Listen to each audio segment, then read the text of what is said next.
Hello, and thank you for joining us for yet another program from Vienna, Austria. I'm Deborah Piroch, and today we bring you a very special guest. His name is Christian Macheck.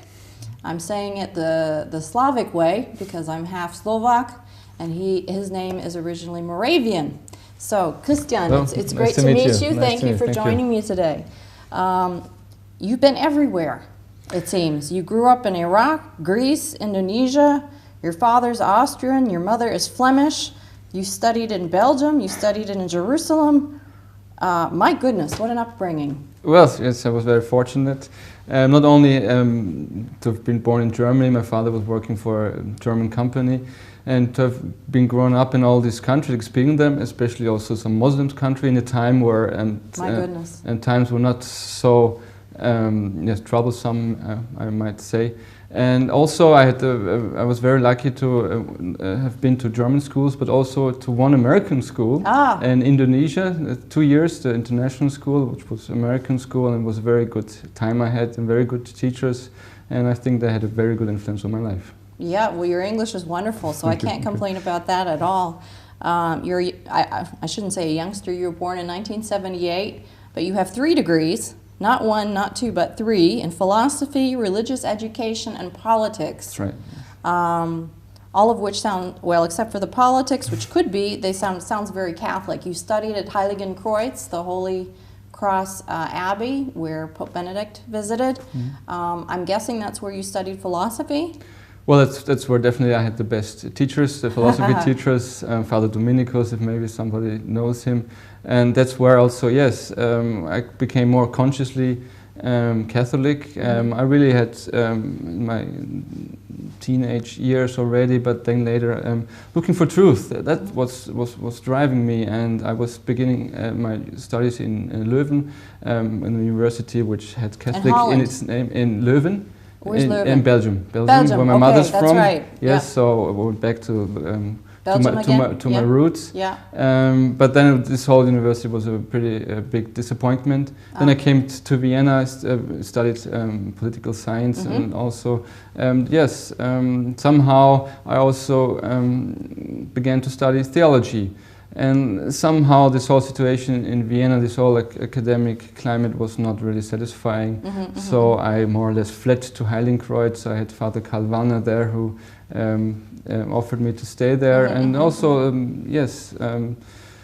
think about my vocation at that time. And yes, I really had a good formation, intellectual formation, and I'm doing academic work still today. How long did you study there? 2 years I was there, so most of the time I was in Vienna, so I had also a good chance to learn about all the heresies. Oh boy, lots of heresies, yes. And one great opportunity I had was to study 1 year abroad in Jerusalem. Yes, that must have been wonderful. What was that like? It was amazing. It was the best time of my year, I have to say. I also discovered that time, which I did not know, that I have some Jewish blood, some Jewish ancestry. And yes, it was really this whole sphere there. Of course, this whole situation is difficult after a time, but it was there where Jesus was himself, and I could do many pilgrimages. Went to all the holy places. It was always very interesting with all this this encounter with American Jews there who were, I studied at Hebrew University, also tried to study Hebrew. Oh my goodness. It was quite difficult, but it was a really enriching time for sure. Yes. Yeah, just to be there in Christ's footsteps must have been. That's right, it's the Holy Land. Very After all, powerful. I can recommend everyone just to go there. Christ didn't have an easy time either, so if he didn't, you can't expect to have had an easy but time. I have to admit, times got more difficult when I came back to Austria. I was going to say, does Austria feel tame compared to all the other places you've been? You're now a teacher how many years? 4th year now. You're in your 4th year, and you teach at a particular high school, which is new, called the St. Thomas More School. I have that right? Yes. Tell me more about that, because you said this is very special here in Austria. Well, maybe I have to explain something about the Austrian school system. Of course, mainly young people go to state and public schools, and something special which might be very interesting for American audience to know that there's even a religion class in public schools. So this was an agreement, the Concordat, which was made by the Austrian state with the Vatican, and goes back to the 19th century. So we have another relationship between the state and the church. And certain rights are guaranteed, and the church, and not only the Catholic Church, but other religious communities have the right to have their own religion class. So that would include Catholics, Protestants, even Muslims? Yes, yes. Traditionally, Austria is a Catholic country. 78% are still officially Catholic, and we have a little Protestant minority, and by now we even have more Muslims. So that this actually the school where one of the schools, several schools I was teaching, had a majority of Muslim students. Oh wow! Yeah. It must be, well, that's a big change in Austrian history, really. Yes, especially Vienna. These are, yes, certain challenges we have to cope with. In that regard, maybe it's worth mentioning that there has been a Muslim law, because when Bosnia became part of Austria, the emperor decided also that the Muslims should have certain rights. And this law has been valid now for 100 years, and just recently they changed it, and actually the government was trying to make certain policies with a new law for the Muslims. And this also, this kind of laws were also made for the Protestants and the Jews later. And so we have this, to go back to the school system. How orthodox is the Catholic teaching here? Well, thank you for asking. I mean, not in public school, but yes, that's of course a difficulty when the church maybe gets tempted by power. But my conviction is that this relationship is positive for the church, or could be positive. And if you look at history of the Catholic Church, there has been also those two spheres, just like with the body and the soul, the two powers who take care of the well-being of the people, and the church more for the soul, and the state more should also take care of justice, to put it that way. And what the church now does with all its possibilities depends on the church. So how the religion teachers are educated, that's something which the bishop is responsible of. And of course, I must complain that many students do not know much about their own religion. But this is something you cannot blame anyone else, but the education of the religion teachers. Well, do you blame the religion teachers, or do you also blame the parents? That's the question, because the parents are also responsible for the education of their children, are they not? Of course, first of all. But still, in this frame of the school, one class is a religion class where they get the chance to learn about something about the faith, and so it's up to the teachers what they teach and how faithful they are. Of course, they get a missa canonica, so they get sent by the bishops, and they have to teach the Catholic teaching. And this one project now here, which you mentioned, the school, St. Thomas More School. Yes, it's a private school. There are not so many private schools, so it's a very unique problem. In the situation, which is a problem. Unique project to have a really Catholic education. This is surprising because, at least traditionally speaking, historically speaking, Austria is such a Catholic country. So they never had Catholic high schools, Catholic universities, and this type of thing. It was always included in public schools. Yes, well, originally the institution which took care of the education was the church, but then through time there weren't enough religious. Yes, but the state more or less took over many of those for various reasons. So most schools are now state schools, and so there are only a few Catholic schools left. And now we've got this very unique project, and where we have a certain curriculum, certain emphases, like we teach virtues. That's something we have a virtue of a month. and we're trying to teach that to all of the students. So that's lovely. And I could really sense when you go there, the spirit. It's the Holy Ghost is yes, there. Yeah. How many students are? Now we got just 2 classes, 20, but we're building up each year. There should be a new class. And it's a very new school too. Yes, it's very new. It's a high school, and I have to mention a Dutchman had to come to Austria to found such a school. Oh my goodness. Yes, and also the Cardinal is very much supporting it. Cardinal Schönborn. Yeah. Yes. Here in the Archdiocese of Vienna. That's wonderful news. You mentioned earlier, right before the interview began, you just mentioned religious ignorance and how a lot of young people don't know their religion, and you took over a class where you asked them what Moses gave the people. How old, and they didn't know the answer. They were 17 years old. They were 17 years old. Yes, it was quite embarrassing. Yes, and even. And they've had religion since how young? Well, since ever. Since school started. Since school started, yes. So it was a complete failure, and I just mentioned that to the Cardinal. He knows about the problems, and things have to be done.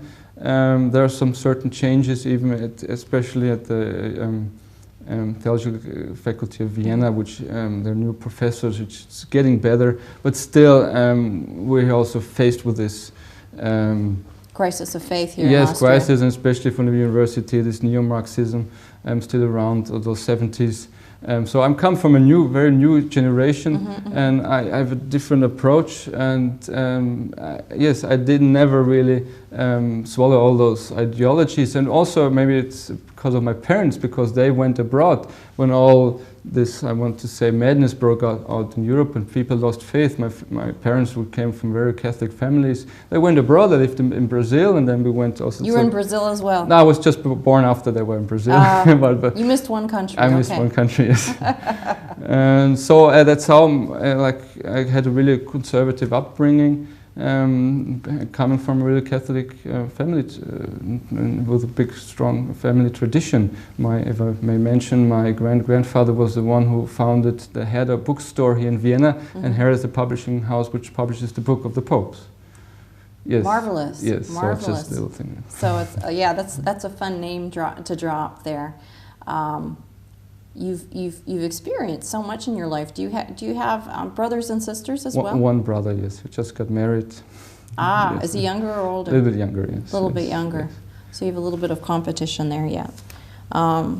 You've written actually 3 books, 2 books on natural law, and you were also the ghost author of one on the importance of family for a politician. You also worked in politics before you worked in education. That's right. Tell me, I mean, you've done so many things. Tell me about the political side of your life. I guess I was always political minded, so that's what made me study political science, and ever since I'm used to, combat and opposition, so I knew that certain things just make sense, and if other people try to convince me of something else, they would have to argue. And you're ready for a good debate. I was always ready for a good debate, and also, which maybe something which I have to mention, yes, philosophy. Also, this Catholic tradition is a very philosophical tradition, and Catholics are very positive about the possibilities of reason, and this is also what goes along with natural law thinking. And this is something, it's unique Catholic, but still common sense. It's something which everyone has. And Paul says, and the natural law is written in our hearts. In our hearts, and yes. of course, revelation helps us to find truth, to see reality. But still, we can trust in our common senses and the experiences we make, and this is also very much the political fight we have. And of course, the situation is very bad. I mentioned all this neo-Marxism. Of course, many and wouldn't call themselves neo-Marxists, but still That's all what those. they are, though. They are, in fact, of course, yes. And we got all these new ideologies coming up, like gender mainstreaming. So this is quite, especially in the German language, there is a female and a male form. So now they want to change it. It's just really it's ridiculous how they want to change grammar now. grammar just to reflect political yes, correctness. because to influence the thinking of the people, to influence how they live actually. In a kind of relativistic manner, so that Yes. everything is equal and everybody decides what they want to believe instead Yes, of what the truth is. yes, and And this, of course, just to mention the word truth is a big scandal, and it's very right what Pope Benedict said, this dictatorship of relativism, and this is also part of my work to analyze where this came from. So all these ideological thinkers from the past, and they just they didn't come up the last decades, but centuries. So there's a trace, and just to know them would be very important. But it's of course more or less academic work. But important is just to name them and to know where they come from, and to go beyond the horizon of those mistakes of heresies.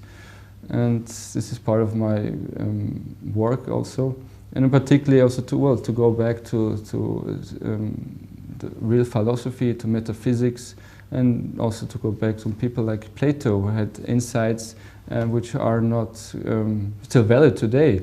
So this is a very wrong opinion to think that we're now, because we're new and we're modern. Yes, and things are different. we had so much progress, and now we're smarter, and we have to be more humble. And yeah, it's a very egotistical way of thinking that now suddenly we've invented something when all of these heresies actually existed hundreds and hundreds of years ago, and the church has answers to all of them already. Yes, and the important is one of the fundamental questions is, what is man? What is the good life?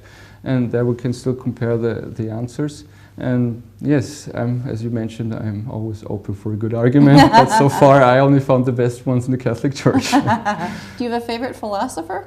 Well, Plato, I have to mention. You like Plato a lot. Plato, I think he's, yes, fundamental, and just this virtues, for example, or just the thinking of a common good thinking goes back very much on Plato.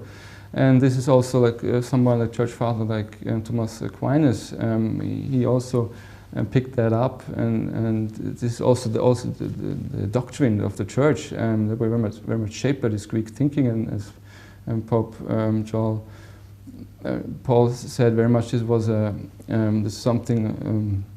work of providence, that Christianity came to the West and was also shaped by this thinking. So this is very much, it's shaped our whole culture, and we should be proud of that. We should be proud of it, and so many don't realize that it's actually fundamental principles of the Church that have really generated Western thought and Western culture and Western thinking. And when you start to take away things like what Moses brought, the 10 Commandments, and certain basic principles are taken away, all of a sudden, well, it leads to a kind of madness, or a kind of big confusion, yes. Or chaos, yes. To use another Greek word, yes, right? Yes, that's right. Yes. Yeah, and we should really, in some cases, be giving people like Plato and St. Thomas Aquinas and others a lot more credit.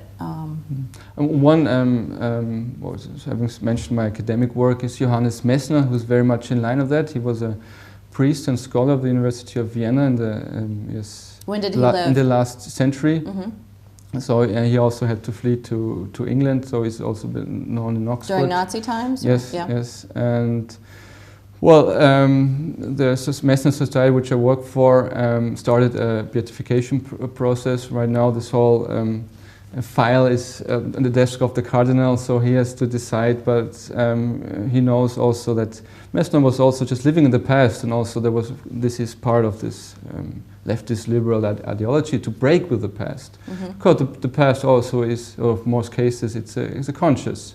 It reminds you of how things were, or at least ought to be, or could be. Mm-hmm. And what I do is this academic work, and particularly this natural law thinking. His main work is called Natural Law, in English it's called Social Ethics. Mm-hmm, mm-hmm. And he was a really a brilliant thinker. And yes, stressing all those important questions which we spoke of, like also human dignity, where comes the dignity from, how can we argue the dignity of a human person, and also something like the common good. And for example, the Church says you should pay people a living wage.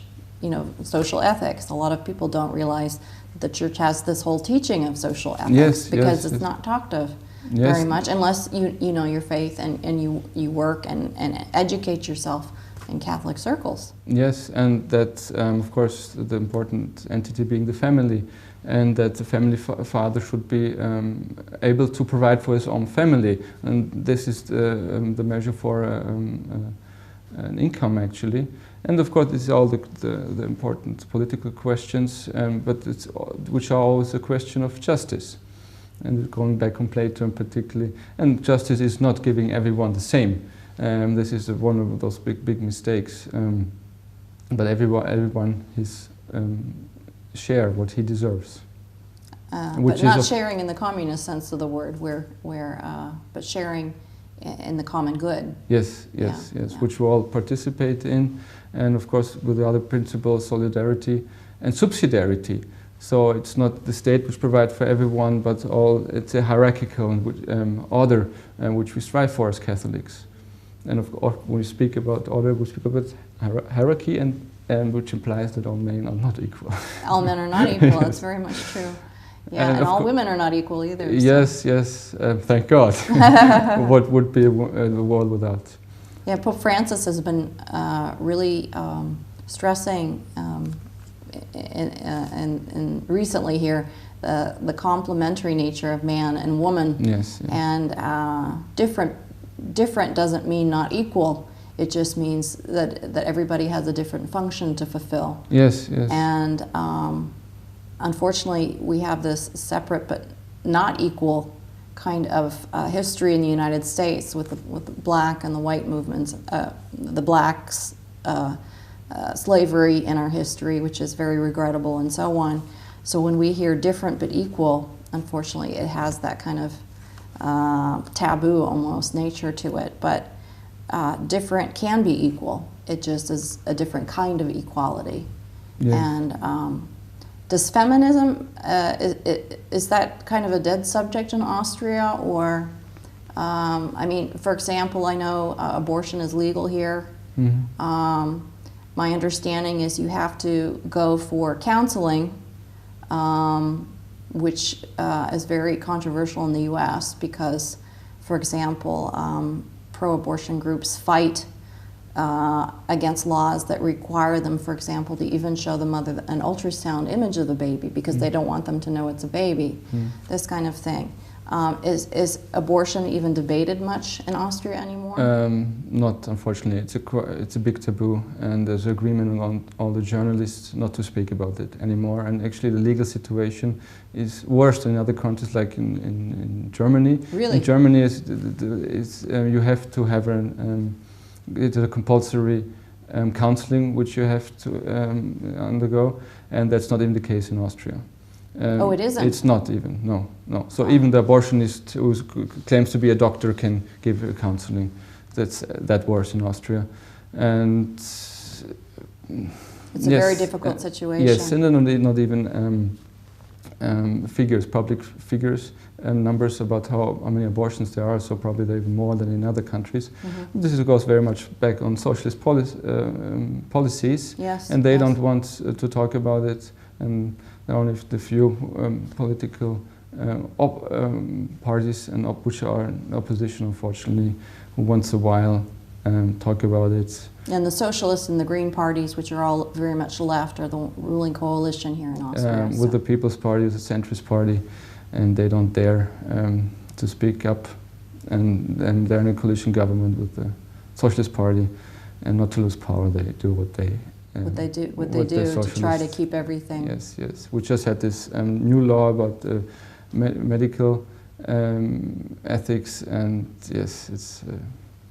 It's a disaster, is it? Or? Yes, it is. Now the lesbians are also allowed to have their own children. Oh my goodness! Yes. We'll have to pray for Austria and please do so. Pray for the Catholics and the pro-life. And of course, here. but there's now a little bit. It's more in Germany now, but little Austria also picks up some debates about this whole gender mainstreaming. So what you just mentioned, and not only this all leads to women becoming more masculine, but unfortunately, which is also a tragedy, men becoming more feminine. Yes. So a complete loss of manhood. But there's some figures, some public figures, also some Catholic, especially in Germany, who dare to say something, and so there starts to be a debate. So there's always hope. Oh, there's always hope. That's a wonderful place to end. Also, Christian Thank you very Macheck, much. thank you so much for that wonderful look into Austrian politics, Austrian, well, not just Austrian, but philosophy in general, and also just your general background as a Catholic and how you became deeper rooted in the faith. And thank you too for joining us here in Vienna, Austria, right next to St. Stephen's Cathedral, which you can see behind me. And please join us again soon for another program from Europe. God bless. Bye-bye.